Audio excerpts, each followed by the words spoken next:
Bonjour, eh bien, je suis heureux de vous retrouver pour vous parler aujourd'hui de l'olivier. L'oléa, célèbre arbre méditerranéen qui fait partie de notre culture européenne à part entière, connu depuis des millénaires et qui a sa place dans nos collections bonsaï. Voilà, je vais travailler maintenant deux exemplaires de pépinière. Un petit exemplaire que je vous ai montré très brièvement tout à l'heure, de petite taille, avec un tronc intéressant. Je vais donc tailler les branches qui ne me paraissent pas nécessaires, de façon à ne garder qu'une ligne de tronc, si possible relativement conique.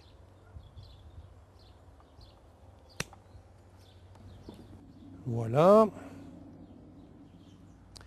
Voilà, je termine les tailles, parce que tant que j'y suis, on va faire le travail à fond. On a à nouveau des fourches en haut, je les élimine. Vous allez dire que c'est un travail excessif, oui, mais quand vous regardez de près, il y a des petits bourgeons partout. On va refaire l'arbre à fond. Et la règle avec l'olivier, qui est un arbre très puissant, qui donne beaucoup, c'est d'y aller à fond. Et maintenant, on va mettre l'arbre dedans. Donc, mon mélange. Vous constatez qu'il n'y a pas de couche de drainage. Vous le savez maintenant, hein, la couche de drainage, là, les cailloux au fond, les billes d'argile, c'est à proscrire. Elle crée des phénomènes tensionnels avec rétention d'eau. Et voilà. Et comme j'ai remis du substrat, eh bien, je réarrose et à nouveau, on a de la poussière qui coule.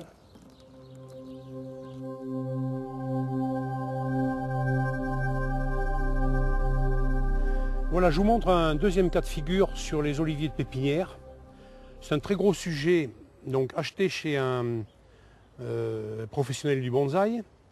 Yamadori, prélèvement d'olivier sauvage. Alors, quand on achète un olivier comme ça, je vais vous donner la marche à suivre. Alors, on va le dépoter. Il vient facilement, voilà. Ouf. Ça, c'est pas bon. Vous voyez. Donc, j'enlève les racines qui sont rendues aériennes par le nouveau positionnement de l'arbre. Quant à cette énorme partie, eh bien, il faut carrément l'enlever. Je suis en train de tailler les branches pour vous montrer le manque d'intérêt total de ce tronc. Voilà, là je pense que je termine enfin le sciage de la souche. Ça fait 10 minutes que j'y suis. Voilà, elle bouge. Et on y est. On est arrivé à ce qu'on voulait, c'est-à-dire que ce gros moignon très très raide, vous voyez, vraiment inexploitable, a été enlevé. Alors je vais implanter l'arbre sans me soucier de face avant, d'esthétique et autres. Maintenant on va faire juste de la culture, hein. Et en surface je mets de la kadama qui est un bon indicateur de sécheresse du substrat. Quand elle devient vraiment blanchâtre, c'est que le substrat est très très sec, on peut arroser. Mais pour voir, il faut avec une baguette touiller pour voir si en profondeur c'est humide ou pas.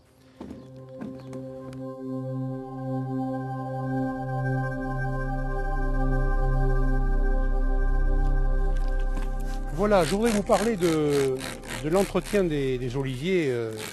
On a vu des exemples pratiques de travaux sur le nébari et autres. Mais maintenant, que faire pour avoir des oliviers d'allure mature, comment les amener à maturité?